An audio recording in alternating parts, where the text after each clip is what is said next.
হাতিবাগানের একটি ভাঙা টিনের বাড়িতে আমরা প্রথম মেশ বাঁধা নিয়েছিলাম। হয়তো চুপচাপ ব্যাগপত্র গুছিয়ে নিয়ে যদি আমি চলে যেতাম, এত বেশি ইমোশনাল হতাম। হ্যালো এভরিওয়ান, এতদিন আপনারা যারা আমার শর্ট ভিডিও দেখেছেন, আজ আমি আমার এই চ্যানেলে আপলোড করছি একটা লং ভিডিও। বলতে পারেন এটা একরকম আমার একটা ইচ্ছে যে আমি হস্টেল ছাড়ার আগে আমি আমার এই রুমটাকে একটা মেমোরি করে রেখে দিই, মুঠোফোনে বন্দি করে রেখে দিই। তাই আর কি এর ভিডিও বানানোর সাথে আপনাদের সাথেও শেয়ার করা যে আমার হস্টেল জীবনের লাস্ট দিন না, আসলে আমি তো এই হস্টেলে আছি 4 বছর এবং 4 বছরে আমার কাছে প্রচুর বই খাতা হয়ে গেছে, প্রচুর। আমাকে অনেকে জিজ্ঞেস করে যে তোর এত বই খাতা কী করে হলো, মানে কী করবি এত বই খাতা, কীভাবে নিয়ে যাবি, এইসব প্রশ্ন করে। তো এবার তাদের আমি কি করে বোঝাই যে এই বই খাতাগুলো আমি কিভাবে বাড়িতে নিয়ে যাব, কারণ আমার এই 4টে বছরের বই খাতার সাথে আমার মানে রানিং যে স্টাডি মানে ওতপ্রোতভাবে জড়িত। প্রত্যেকটা বই আমার যখন তখন দরকার হয়, তো সেই জন্য আমি বাড়িও দিয়ে আসতে পারি না। আর আমার এখানে এত বেশি বই আছে, মনে হয় না আর কারোর রুমে এত বেশি বই আছে, প্রচুর বই আছে আমার কাছে।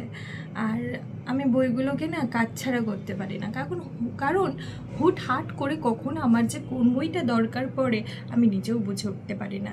এবার যখন যে বইটা দরকার হয় তখন যদি সেটা হাতের কাছে না পাই, আমার প্রচণ্ড খারাপ লাগে। আর একটা কারণ যে বাড়িতে আমার বইগুলো কেউ গুছিয়ে রাখে না, সেই কারণেও বলতে পারেন যে আমি আমার বইগুলোকে আমার সাথে বয়ে নিয়ে বেড়াই। আমি যেখানে যাই, যেখানে শিফট করি, সেখানেও আমার বইগুলো আমার সাথে শিফট করে। পরে যখন হয়তো একেবারে বাড়ি যাব তখন হয়তো সব বই নিয়ে যাব, কারণ আমি তো তখন বাড়িতে থাকবো, সব বইগুলো আমি যত্ন নিতে পারবো। আমি বাড়িতে আমার যে কটা বই রেখে এসেছিলাম প্রত্যেকটা মানে খুবই অগোছালোভাবে যেমন তেমন করে রেখে দিয়েছে, খুব খারাপ লেগেছিল। আমার একবার কিছু একটা বই দরকার পড়েছিল, তো আমি বাড়ি গিয়েছিলাম, প্রচণ্ড খারাপ লেগেছিল। তো সেইখান থেকে আমি আর আমার বইগুলোকে বাড়িতে রেখে আসার সাহস পাইনি, আমার সাথে নিয়ে ঘুরে বেড়াই আমি। একটু কষ্ট হয়, একটু টাকা খরচ হয় শিফটের সময়, বাট ইটস ওকে। বই নষ্ট হওয়ার থেকে আমার কষ্ট সহ্য করা অনেক ভালো। গতকাল রাতে আমার এত বেশি মন খারাপ হয়ে গিয়েছিল, আমি প্রচণ্ড ইমোশনাল হয়ে গিয়েছিলাম এটা ভেবে যে আমাকে এখন এই হস্টেল ছেড়ে অন্য কোথাও গিয়ে থাকতে হবে। হয়তো সেখানে চেনা পরিচিতি কোনো মানুষই থাকবে না, একা একা জীবন কাটাতে হবে। এই হস্টেল আমাকে অনেক কিছু দিয়েছে, খুব ভালো ভালো জুনিয়র দিয়েছে, মানে কী বলবো, এই হস্টেলে এসে না আমি খুব হোম ফিল করেছি। যে কোনো সময় যে কোনো দরকারে সবাই এগিয়ে এসেছে। এই কটা বছরে তো আমার সাথে অনেক কিছু হয়ে গেছে, সব থেকে বড় যেটা আমার অ্যাক্সিডেন্ট। তো সেই সময়টা যদি এটা না থাকতো আমি জানি না আমি কীভাবে সারভাইভ করতাম এই হস্টেল। আমি বলছি কি পরে আসি, আসলে কথাগুলো বলতে বসলে আমি প্রচণ্ড ইমোশনাল হয়ে যাব, কারণ এই হস্টেলের জুনিয়ররা বা যাদেরকে আমি বোনের চোখে দেখি কতটা আমার সঙ্গে জড়িয়ে আছে। তো যাই হোক, সকলের কাজে ব্যস্ত। আমি আমার রুমমেটকেও বলেছিলাম যে আমি এই মাসেই শিফট করব, আমি আর পরের মাসের জন্য থাকবো না, কিন্তু সে এখন নেই, সে বাড়ি চলে গেছে। কি আর করা যাবে, ভেবেছিলাম শেষটা হয়তো খুব সুন্দর হবে, সকলে মিলে হই হুল্লোড় করে বিদায় নেব এই হস্টেল থেকে। সেটা হয়তো আর সম্ভব না, জীবনটা তো একাই, এতদিন একাই শিফট করেছি, একাই নিজের সব কিছু ডিসাইড করেছি। তো এখনও কেন কি আর শেয়ার করবো, কিছু বলতে গেলে আমার চোখে জল চলে আসছে। তো ছাড়ো, বাদ দাও, কোনো কথা শেয়ার করতে হবে না, মনের কথা মনে থাক, মনের মানুষগুলো মনেই থাক।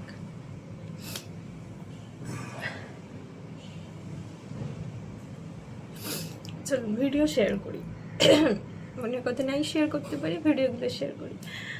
এই হস্টেলে তো আমার শেষ দিন, আর এই হস্টেলে আমি 4টে বছর থাকলাম, তো প্রচুর মেমোরিজ আর কি, বুঝতে পারছেন যে হস্টেলে আমার 4টে বছর মানে কতগুলো মেমোরিজ হয়ে আছে। তো সেই সকল মেমোরিজকে এখন বিদায় জানানোর পালা, একান্তে বিদায় জানানোর পালা। বিদায় তো সবাইকেই জানাতে হয় একটা সময় পর।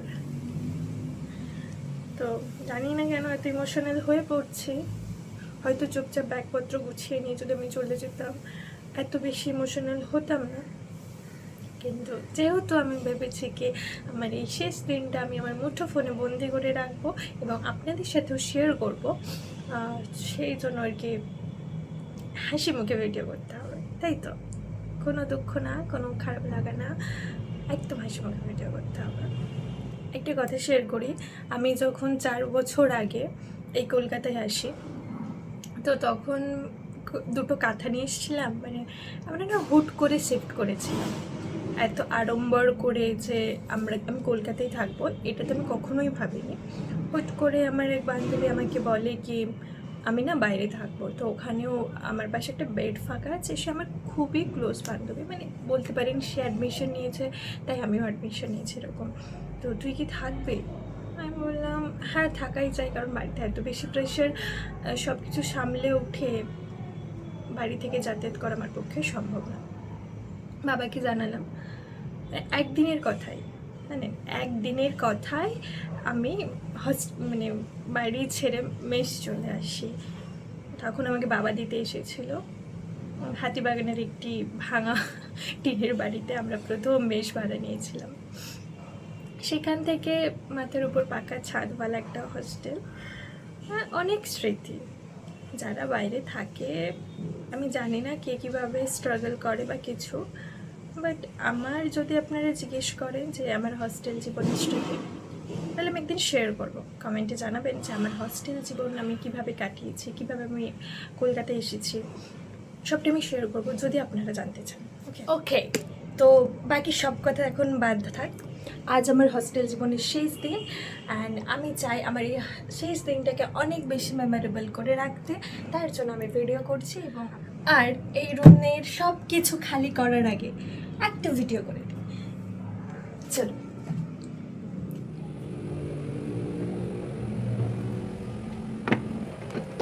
তো এই আমাদের রুম নাম্বার 28, যেখানে আমি এবং আমার রুমমেট থাকি। আমার রুমমেট এখনও থাকবে 1 বছর, কিন্তু আমার এই হস্টেলের মেয়াদ শেষ। আমাকে আজই না, মানে আমাকে এই মাসের মধ্যেই শিফট হতে হবে। চাইলে আমি আরও কিছুদিন থাকতে পারি, মানে আর 1 মাস হয়তো আমি থাকতে পারি, কিন্তু না, আমি অনেক আগেই শিফট করে নিচ্ছি, যেহেতু আমার ঘর ঠিক করা হয়ে গেছে আর আমার এই কোর্সটাও মোটামুটি শেষ হয়ে গেছে। তো আমি ভাবলাম চলুন শিফট করে নিই। তো আপনাদের রুমটা করিডোর থেকে ঢুকেই 28 নাম্বার রুম হচ্ছে আমাদের রুম, এবং এই 28 নাম্বার রুম এই যে একটা জিনিস শেয়ার করবো। হ্যাঁ না, একটা জিনিস শেয়ার করার কোনো দরকার নেই, আমি এইভাবেই শেয়ার করছি। এই হলো আমাদের রুম। তো আমাদের রুমের গোটাটা তো আমি শেয়ার করতে পারি না, বাট আমার সাইডটা বা আমার পোর্শনটা আমি শেয়ার করছি, দেখুন। তো এই হলো আমার পোর্শন, আমার বেড, আমার সেলফ, আর এই যে ডোর। তো দরজা থেকে ঢুকেই এই যে দুজনের বেড, ওই সাইডটা আমার আর অপোজিট সাইডটা বেকার। চলুন এবার সব কিছু গুছিয়ে নেওয়া যাক। আর এই হস্টেল মেমোরি যদি আমি বলতে বসি, এখনই আমার চোখ দিয়ে ঝরঝর করে ঝর্ণা বইবে। তো দরকার নেই কোনো মেমোরি শেয়ার করার, চুপচাপ ব্যাগ প্যাক করি এবং চলে যাই।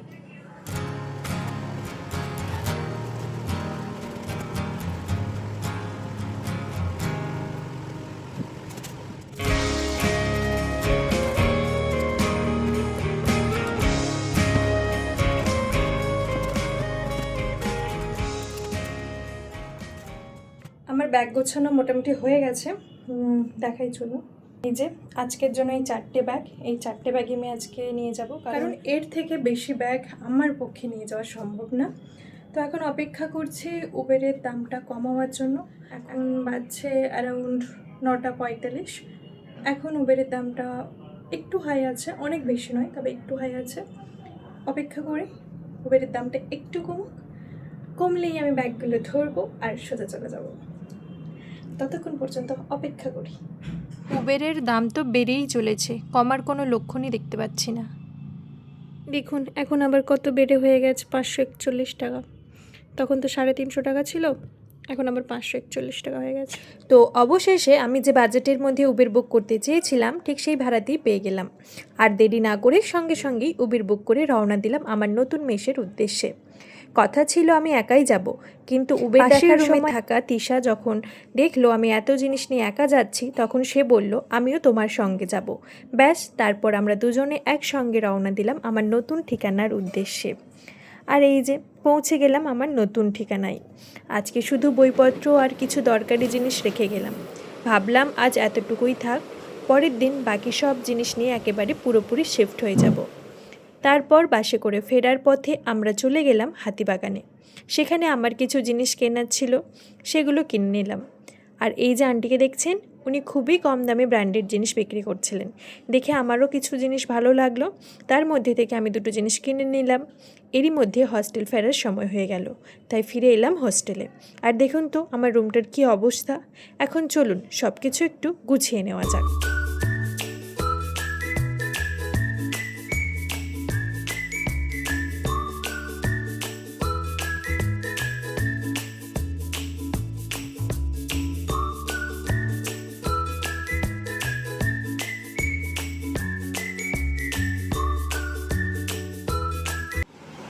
এই মাত্র আমি রুম আসলাম বাইরে থেকে, প্রচণ্ড টায়ার্ড হয়ে গেছি। আর আমার সেলফ দেখতে পাচ্ছি অর্ধেক ফাঁকা হয়ে গেছে,